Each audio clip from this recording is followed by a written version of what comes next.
से जानते हैं, वो एक पल के लिए भी नहीं भूल सकते। जिस प्रकार से छोटे बच्चे को परेशानी पैदा हो, दर्द हो, चोट लगे, पेट दर्द हो और कोई कारण हो, परेशानी हो, वो भाग भाग करके माँ को याद करता है और ज्यादा से चिल्लाएगा। वो एक पल के लिए इधर उधर होगी, वो फिर उठेगा, बिलक करके लिपट जाएगा, दूर नहीं जाने देंगे, कि यहीं रहो, मेरे पास हो, मेरे पास। स्वस्थ हो चाहे इधर उधर कैसे भी रहो, कैसे भी घूमो, ज्यादा फर्क नहीं पड़ता, लेकिन अगर कष्ट हुआ तो और ज्यादा लिपट जाते हैं। अगर हम कष्ट में इस प्रकार से गुरु और परमात्मा को याद करेंगे, कष्ट नहीं रहेगा, समाप्त हो जाएंगे सारे कष्ट, क्योंकि वो दयावान है, वो कर्म भुगता देगा, किसी भी तरीके से आपका कल्याण करे, आपके कल्याण का मार्ग खोल देगा। तो ये उस समय के ऊपर जब रोगी हो शरीर, जब एक जल की बूंद, आप देखो शरीर के अंदर रोगी को, बुजुर्ग हो गए, युवा, कोई भी अवस्था हो, जब आप एक चम्मच डालते हो वो भी अंदर नहीं जाती, पूछते हैं कुछ खाएगा, कुछ पिएगा, अपने हाथों से दे रहे हो, सब कुछ है उसके पास, धन दौलत, धन संपदा, सुख, सब प्रकार की सुविधाएं, जो चाहिए मन, वही सब कुछ है उसके आसपास, लेकिन सबको मना कर देता है कि नहीं, कि और प्रार्थना कर दो प्राण छूट जाए। कैसी परिस्थिति है जीव की, और एक आप लोगों के पास इतना मौका है, परमात्मा ने इतनी बड़ी कृपा की है, वो समय उठा उठा करके ले करके आया है, समय आपका रास्ता खोल रहा है, समय आपको रास्ता दिखा रहा है, समय हाथ पकड़ करके चला रहा है। ये समझो, ये अब बीज बोने का समय है। जिस प्रकार से बीज बोने के समय होता है और काटने का अलग समय होता है, फसल अलग समय के ऊपर आती है। ये दवाई वाला होता है, जो बीज की दुकान होती है, उसके ऊपर जब आप बीज लेकर के आते हो, उसकी कीमत देते हो, बीज ले आए। दवाई वाला कभी नहीं अपनी दुकान में इस प्रकार से बीज को बखेरता, वो पैकिंग करके रखता है, बोरी में भर के रखता है और उसको अच्छे से सजा करके रखता है, दुकान में फैला करके, वो बोता नहीं है, वहां बीज दुकान में उगता नहीं। उसको पता है तुम्हारे अंदर इतनी अक्षमता नहीं कि तुम इसको बीज को उगा सको, नहीं होती।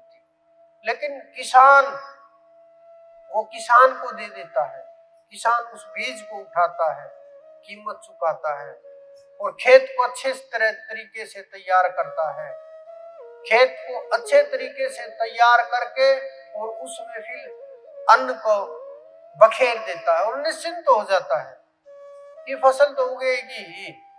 किसी को भी आप देख लीजिए, बखेर करके भी बीज को आराम से आकर के सो जाते हैं कि परमात्मा कृपा करेंगे और अच्छे से फसल लहराएगी, अच्छे से अब की बार बारिश अच्छी हो रही है, अच्छे से सब कुछ होगा, ये मन में विचार करके आ जाते हैं। और फसल देखना, 6 महीने बाद धीरे धीरे हरियाली दिखाई देगी, बड़ी होने लगेगी और पक करके जब तैयार होगी तो कितने गुना बीज आकर के फिर लहराता है और फिर वो अच्छे से तैयार करके, काट करके, तैयार करके फिर उसका बीज बना देते हैं। ये जो सामर्थ्य होता है, ये गुरु के अंदर होता है।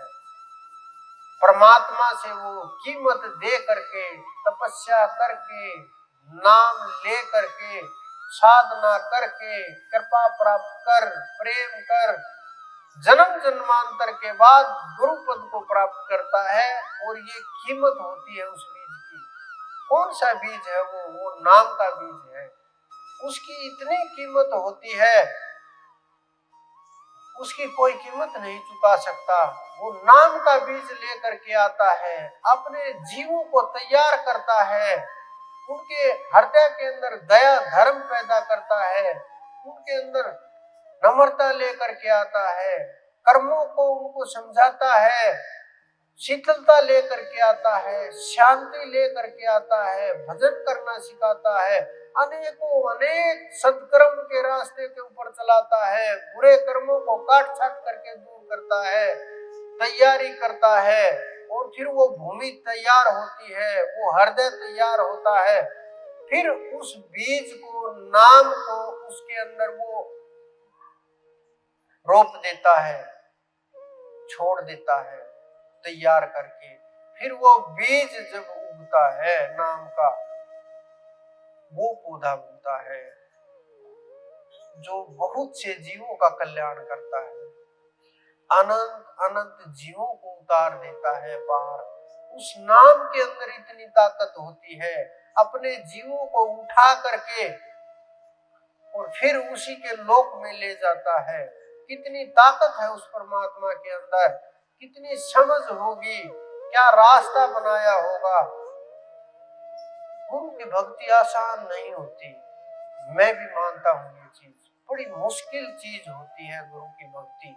लेकिन जब वो नाम आता है ना, वो नाम समझो इस प्रकार से बाज की तरह से है कि छोटे मोटे पक्षी, चिड़िया वगैरह और छोटे मोटे जो पक्षी होते हैं, वो इस प्रकार से छटपटा करके उड़ जाते हैं, पता ही नहीं चलता। क्योंकि नाम रूप का जो बाज जब हृदय में स्थापित होता है और वो उड़ारी भरता है, ये काम क्रोध छोटे मोटे जो पक्षी हैं, जो आपको बड़े नजर आते हैं, जो बुराइयां आपको ये लगता है ये छूट नहीं सकती, छोटे छोटे नशे आपको ये महसूस कराते हैं। कई बार तो मैं ये सोचता हूँ किस प्रकार के हालात हो गए हैं जीव के। मेरे पास भी एक आध जीव पी करके आता है, बड़े आश्चर्य होता है मुझे, कैसे कल्याण होगा जीवों का, कैसे मार्ग के ऊपर चलेंगे। मैं हालात देखता हूँ जीवों के, और फिर विचार ब्रह्म के, विचार परमात्मा के, कि कहीं भी बैठो श्लोक सुनाने लगेंगे, दूसरों को समझाने लगेंगे, दूसरों को गीता का ज्ञान देने लगेंगे, दूसरों को रामायण के चौपाइयां गा गा करके बताने लगेंगे, कबीर जी के शब्द सुनाने लगेंगे। लोग सोचेंगे अरे ये तो बड़ा ज्ञानी है, बस ये तो शराब पीता नहीं तो ये तो जीवन मुक्त आदमी है, बड़ा काम का आदमी है। ये कल्याण नहीं है। बखान से कल्याण नहीं है, कल्याण चलने से है, कल्याण साधना से है, कल्याण गुरु के बताए मार्ग पर चलने से है, कल्याण वहां पहुंचने से है। मात्र बातों से कल्याण नहीं होगा, मात्र विद्वान बनने से कल्याण नहीं होगा, मात्र तपस्या से कल्याण नहीं होगा। वो साधना करनी पड़ेगी जो गुरु ने मार्ग दिखाया, गुरु के बताए मार्ग पर चलना होगा, मन माने रास्ते का त्याग करना पड़ेगा। ये नहीं, कोई गुरु ये नहीं कहता आप गृहस्थी छोड़ दो, कोई गुरु ये नहीं कहता कि आप अपना काम धंधा छोड़ करके आ जाओ, कोई गुरु ये नहीं कहता बच्चों को छोड़ दो, कोई गुरु ये नहीं कहता कि तुम सारा सब कुछ धन संपदा मुझे दे दो। आवश्यकता नहीं, ये कोई भी काम करने की आवश्यकता नहीं। संसार में रहते हुए, घर में रहते हुए, बच्चों के साथ रहते हुए, परिवार के साथ रहते हुए, किसी को भी एक पैसा दिए बगैर आप कल्याण को प्राप्त हो सकते हो। आपके अंदर इतना सामर्थ्य परमात्मा ने दिया है, इतना सामर्थ्य उस अनंत ने दिया है। जब मानव का चोला आपको दे दिया तो आपको सामर्थ्य दे दिया, आपके अंदर इतनी ताकत दे दी, आपके अंदर इतनी समझ दे दी, आपके अंदर इतनी पावर है कि आप स्वयं परमात्मा को प्राप्त कर सको। गुरु का हाथ पकड़ने की क्षमता दे दी। इन हाथों से हाथ नहीं पकड़ना कि सांसारिक हाथों से हाथ। जब आप बैठोगे मन के साथ खेल शुरू होगा, गुरु के रूप का जब ध्यान होगा आगे का मार्ग खुलेगा। धीरे धीरे गुरु का रूप हरि में बदल जाएगा, हरि का रूप अनंत में बदलेगा, अनंत का रूप आप में बदलेगा और आपका रूप समाप्त हो जाएगा, अरूप हो जाओगे, अनंत हो जाओगे। लेकिन उसके लिए साधना की आवश्यकता है। जब हम पहला कदम नहीं चलेंगे तो अंतिम पड़ाव तक नहीं पहुंच सकते। जब हम बातों बातों में रहेंगे, कर्म नहीं कर पाएंगे, प्रेम नहीं कर पाएंगे। संसार बहुत देख ली, संसार की दोस्ती बहुत देख लिया याराना, लेकिन एक बार उस अनंत, उस परमात्मा से यारी लगा करके देखिए, उस परमात्मा, उस अनंत को समर्पण करके देखिए, उस परमात्मा, उस अनंत को समझ करके देखिए, उस परमात्मा के आपको ताकत समझ में आ जाएगी। उस ताकत को जब पकड़ में आ गई ना, वो ताकत, बस नाम अगर एक बार पकड़ में आ गया, महत्व उसका समझ में आ गया, आप गुरु तक पहुंच जाओगे। और गुरु तक अगर आप एक बार पहुंच गए तो वहां तक, उस अनंत तक पहुंचने से इस ब्रह्मांड में कोई भी नहीं रोक सकता, कोई ताकत नहीं, कोई शक्ति नहीं ऐसी जो आपको रोक दे।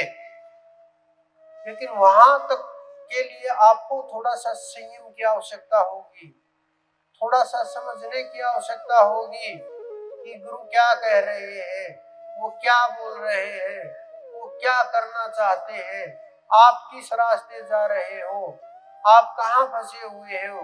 क्योंकि मैं बार बार समझाता हूँ कि ये साधना नहीं है, आप फिर उसी मार्ग पर जाते हो। मैं फिर पकड़ करके लाता हूँ, ये वहां नहीं जाएगा, आप गलत रास्ते चले हुए हो, ये शब्द विहंगम मार्ग नहीं है, ये सूरत शब्द का मार्ग नहीं है, ये भ्रम का मार्ग है। फिर उठा करके ले करके आता हूँ, फिर वहीं आकर के रुक जाते हो, फिर वहीं आकर के फंस जाते हो, फिर उठाते हैं। मेरा प्रयास चलता रहता है कि जब तक सांस चलती रहे जीवों को ऐसे उठा उठा करके पार करने की कोशिश करें। इस संसार के अंदर ऐसे ऐसे हुए जिन्होंने कुछ भी नहीं किया, गुरु के संग रहते हुए, गुरु के साथ रहते हुए अमर हो गए, गुरु की कृपा मात्र से अमर हो गए। उन्होंने कोई वेद नहीं पढ़े, उन्होंने कोई पुस्तक नहीं पढ़ी, उन्होंने कोई ग्रंथ नहीं पढ़ा, वो कोई पढ़े लिखे भी नहीं थे, उन्हें कोई जानकारी भी नहीं थी। बस क्या था, जो गुरु ने बोला वो पुगा दिया, जो गुरु ने बोला वो पूरा कर दिया, बिना शंका किए, बिना सोच किए, बिना फिक्र किए समर्पण किया और बस भूल गए कि हमने जो बोला कर दिया।